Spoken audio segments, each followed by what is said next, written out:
በሰባዎቹ የእድሜ ክልል ውስጥ የሚገኝ ባለጸጋ ለ47 ዓመታት ጥሎት የጠፋውና ሊያፈርሰው የወሰነውን ቤት ለማየት ሲመለስ የገጠመው ነገር መላ ህይወቱን ይለውጣል ብሎ ማንም አልገመተም ነበር። ቤት ውስጥ ያገኛቸው 3 ወላጅ አልባ ህፃናት እናቱ ተክሏቸው የነበሩትን የጽጌረዳ አበቦች ውስጥ የደበቁት ሚስጥር ምንድነው? ይሄንን ቤታችንን ጥለን ስንጠፋ ትክክለኛው ቤት የሚጠብቀን የት እንደሆነ የሚያሳይና ተስፋን የሚሰጠውን ታሪክ እስከመጨረሻው ተከታተሉት። ሰላም ውድ ቤተሰቦቻችን እንደምን አላችሁ? ታሪኩን ከመጀመራችን በፊት እስኪ ከየት ሆናችሁ እንደምትከታተሉ ኮሜንት ላይ ጻፉልን። አሁን ወደ ታሪኩ እንለፍ። ሚሊዮነሩ የተተወውን አሮጌ ቤቱን ለማፍረስ ይጎበኛል። ነገር ግን ያየው ነገር ሁሉንም ነገር ይለውጣል። በሰባዎቹ የእድሜ ክልል ውስጥ የሚገኝ አንድ ባለጸጋ ሰው ከ47 ዓመታት በኋላ ወደ ልጅነት ቤቱ ለማፍረስ አቅዶ ይመለሳል። ነገር ግን እዚያ የሚኖሩና የሟች እናቱን የጽጌረዳ አትክልት ስፍራ የሚንከባከቡ 3 ወላጅ አልባ ህፃናትን ሲያገኝ ሁሉም ነገር ይለወጣል። ቀጥሎ የሚሆነው ነገር ወደ ቤት ለመመለስ መቼም ቢሆን እንደማይረፍድ ያስታውሰናል። ጥቁሩ መርሴዲስ ተንከባለለ። በቀስታ ባደገው የቆሻሻ መንገድ ላይ የተወለወለው ውጫዊ ገጽታው በዱር ሳርና በተረሳ የእርሻ መሬት መካከል ሙሉ በሙሉ ከቦታው ውጪ ነበር። ከመሪው በስተጀርባ ኤድዋርድ ሞሪሰን ተቀምጧል። በሰባዎቹ መጀመሪያ የሚገኝ በጥሩ ሁኔታ የተበጠረ ነጭ ጸጉር ያለውና ስለ ሀብትና ስኬት የሚናገር ጥቁር የተሰፋ ልብስ የለበሰ ሰው 47 ዓመታት በዚህ መንገድ ለመጨረሻ ጊዜ ከነዳ 47 ዓመታት ሆኖት ነበር። አሮጌው ቤት በእይታ መጣ።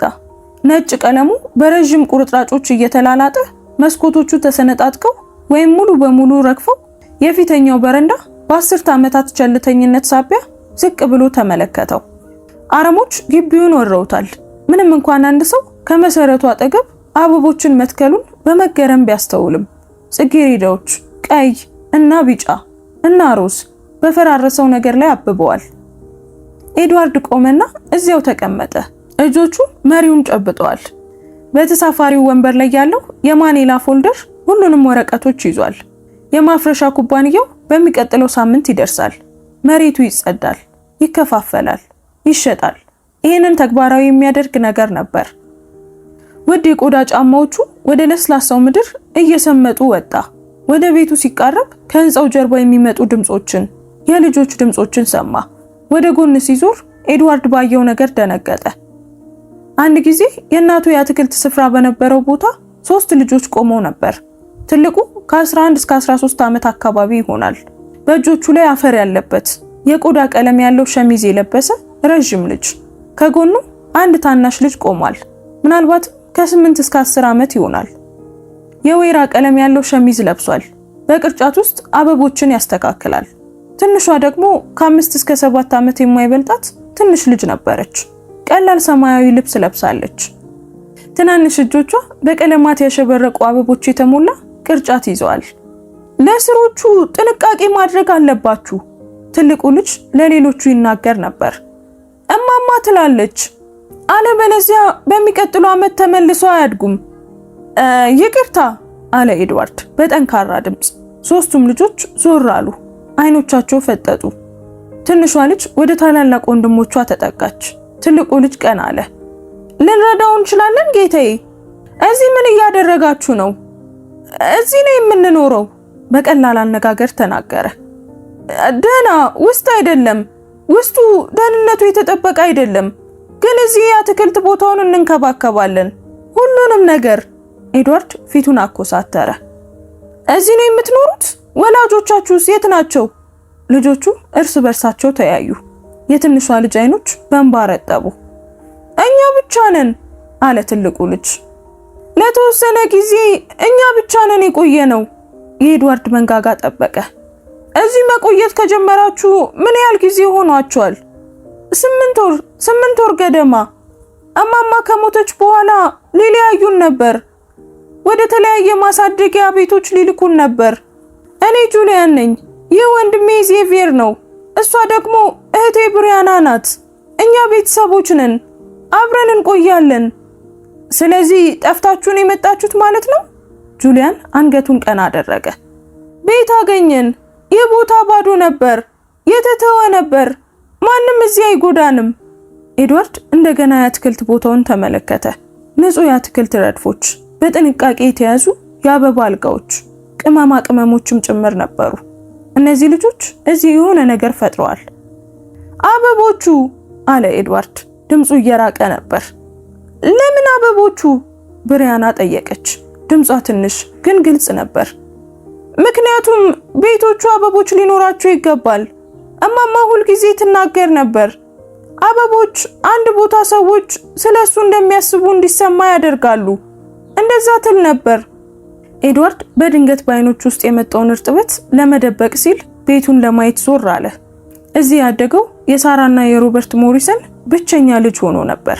አባቱ በፋብሪካ ውስጥ ይሰራ ነበር። እናቱ ቤቱንና የአትክልት ቦታውን ትጠብቅ ነበር። ጥቂት ገንዘብ ብቻ ነበራቸው። እናቱ ግን ሁል ጊዜ አበቦችን ትተክል ነበር። ቤቱ ቆንጆ መሆን አለበት ትል ነበር። ኤድዋርድ ጸቡ ሲፈጠር 17 ዓመቱ ነበር። አባቱ የኮሌጅ ተቀባይነት ደብዳቤውን ቢዝነስ ለመማር የተሰጠውን ሙሉ ስኮላርሺፕ አገኘ። ሮበርት ሞሪሰን ተቆጥቶ ነበር። ለዚህ ህይወት በጣም ጥሩ ዮንክ ይመስላል። ወደዚያ ከተማ ከሄድክ ወደዚህ ተመልሰ እንዳትመጣ። ኤድዋርድ አልመለሰለትም። ለኮሌጅ ሄደና አባቱ እንዳለው ፈጽሞ አልመጣም፣ አልተመለሰም። ለበዓላትም አልመጣም። አባቱ ከ15 ዓመታት በኋላ ሲሞትም አልመጣም። እናቱ ከ5 ዓመት በኋላ ስትሞትም የዛኔም አልመጣም። ቤቷ ከሞተች በኋላ ለ27 ዓመታት ባዶ ሆኖ ቆይቷል። እሱ የሞሪሰን ኢንዱስትሪዎችን መስርቷል። ራሱን ከማሰብ በላይ ባለጸጋ አድርጓል። እነዚህ 3 ልጆች ካላቸው አንድ ነገር በስተቀር ሁሉም ነበረው፣ አንድ ሰው የሚያስብለት ቤት። ጌታዬ! የጁሊያን ድምፅ ሐሳቡን አቋረጠው። ደህና ኖት? ኤድዋርድ ዞር አለ።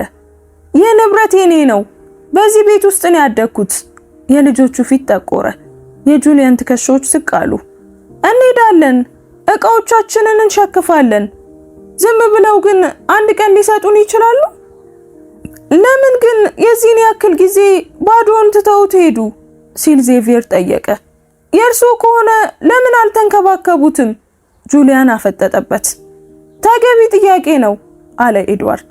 የሄድኩት ሌላ ቦታ የሚጠብቀኝ የተሻለ ነገር ያለ ስለመሰለኝ ነው። የራኩት ተሳስቼ ሊሆን እንደሚችል ለማመን ኩራተኛ ስለነበርኩ ነው። እና እንዲበሰብስ የተውኩት ያጣሁትን ነገር ከመጋፈጥ ይልቅ የቀለለ ስለነበረ ነው። መሸሽ የቀለለ ነበር። ዝምታ ተከተለ፣ በወፎች ዜማ ብቻ የሚቋረጥ። አበቦቹ የእናቴ ተወዳጆች ነበሩ፣ ኤድዋርድ በዝቅተኛ ድምፅ ተናገረ። ጽጌረዳዎችን ትተክል ነበር፣ ቀይ፣ ቢጫ እና ሮዝ፣ ልክ እንደዚህ አይነት። ብሪያና ወደ ኤድዋርድ አመራች። ወደ ቅርጫቷ ውስጥ ገብታ አንድ ሮዝ ጽጌረዳ አውጥታ ዘረጋችለት። እንግዲያውስ ሊኖሮት ይገባል አለች። ኤድዋርድ በሚንቀጠቀጥ እጁ አበባውን ተቀበለ።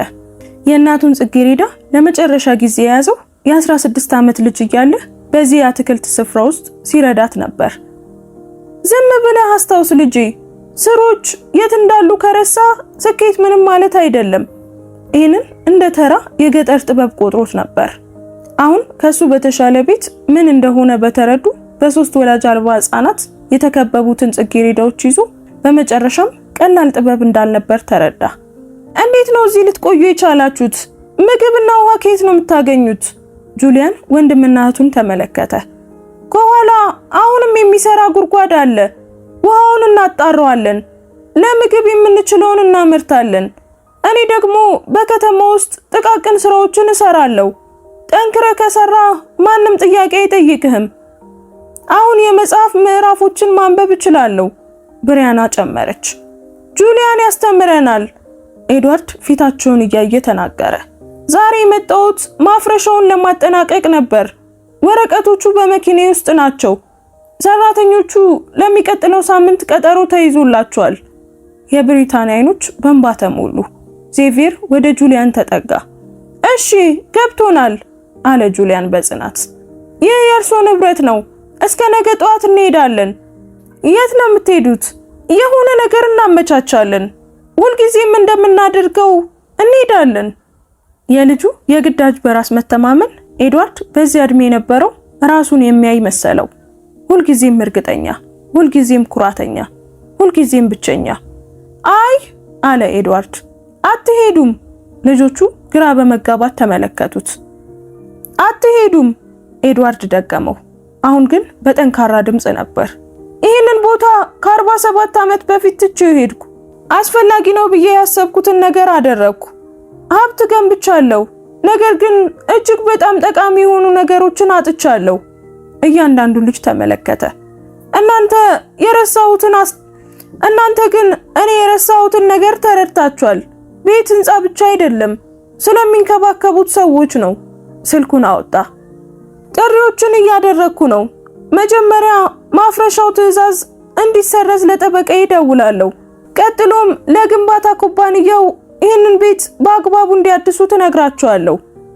ጌታዬ፣ እኛ እኮ ግን ምንም ማድረግ አንችልም፣ አቅም የለንም ጁሊያን ተናገረ። እኔ እንድትከፍሉ እየጠየቅኳችሁ አይደለም። ይህ የኔ ንብረት ነው፣ የኔ ኃላፊነት ነው። ከብዙ 10 ዓመታት በፊት መንከባከብ ነበረብኝ። ቆም አለ። ነገር ግን ይህ ቦታ ምን መሆን እንዳለበት እንድትረዱኝ እፈልጋለሁ። እናንተ ስትንከባከቡት ቆይታችኋል። ወደ ህይወት እንድመልሰው ትረዱኛላችሁ? የጁሊያን አይኖች ፈጠጡ። ማለት እዚህ መቆየት እንችላለን ማለት ነው? አይ ከዚያ በላይ ማለት ነው። እኔ የ72 ዓመት ሰው ነኝ። በ3 የህይወት ዘመን ውስጥ ከምጨርሰው በላይ ገንዘብ አለኝ። ግን ደግሞ ቤተሰብ የለኝም፣ ቤት የለኝም፣ በትክክልም ምንም የለኝም። ቆም አለ። የእናንተ አካል እንደሆን ትፈቅዱልኛላችሁ? እሱን እየጠየቅኳችሁ ነው። ጁሊያን አይኖቹን ባቀረሩ። እኛን ትፈልገናለህ? በ47 ዓመታት ውስጥ ከምንም ነገር በላይ የፈለኩት ነገር ነው ቤተሰብ፣ ኤድዋርድ በቀስታ ተናገረ። ብሪያና ወደፊት ሮጣ ትናንሽ እጆቿን በኤድዋርድ አንገት ላይ ጠመጠመች። ለጥቂት ጊዜ ደነገጠ። ከዚያም ቀስ ብሎ አቀፋት። በመጨረሻም እንባው ሲፈስ አይኖቹን ጨፈነ። በሚቀጥሉት ሰዓታት ኤድዋርድ ጥሪዎችን አደረገ። ከጠበቃ፣ ከኮንትራክተሮችና ከማህበራዊ ሰራተኞች ጋር ተነጋገረ። ልጆቹን ለመውሰድ ሳይሆን ህጋዊ አሳዳጊነትን ለማረጋገጥ እንዲረዱት ጠየቀ። ፀሐይ ስትጠልቅ አሮጌውን ቤት በወርቃማ ቀለም ቀባችው። ኤድዋርድ በበረንዳው ደረጃዎች ላይ ከ3ቱ ልጆች ጋር ተቀመጠ። ጁሊያን በሰራው ዳቦና ከአትክልት ቦታው በተገኘ አትክልት የተሰራ ሳንዱች እየተካፈሉ ነበር።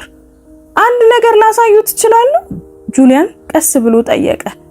መጀመሪያ እዚህ ስንመጣ ያገኘነውን ነገር።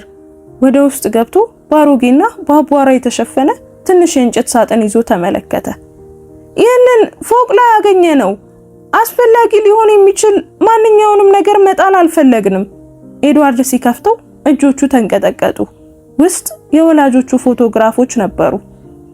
ከነሱ በታች በእድሜ ብዛት ቢጫ የሆነ ኢንቨሎፕ ነበር። ስሙ በእናቱ የእጅ ጽሑፍ ተጽፎበታል። ምንም እንኳን ቀለሙ ሊጠፋ ቢቃረብም ይታያል። በሚንቀጠቀጡ እጆቹ ከፈተው። በውስጥ ያለው ደብዳቤ ከ27 ዓመታት በፊት ከመሞቷ 3 ወር በፊት የተጻፈ ነበር።